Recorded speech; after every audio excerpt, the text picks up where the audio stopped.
يسعد صباحكم احبتي. فطورنا اليوم ضيف جديد على السفرة، سلطة بيض بالبطاطا كتير طيبة ولذيذة. بالشام مشهورين فيها، بيعملوها دائما على الفطور، دائما اول المساء على العشاء. طبعا مع الحواضر، لبن مصفى، جبنة، ومع رفيقها المربى اللي عملته مشان التارت، ولا مرة عملت منه تارت.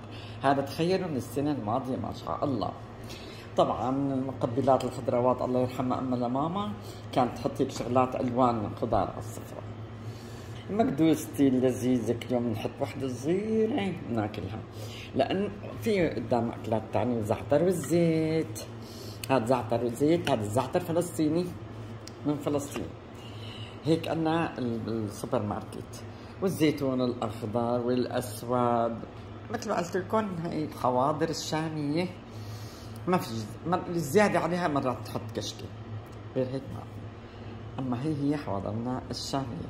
وإلى اللقاء يا أصدقاء، لن ناكل اسمه البيض، السلطة البيض والبطاطا حارين، وبكتب الوصفة إن شاء الله.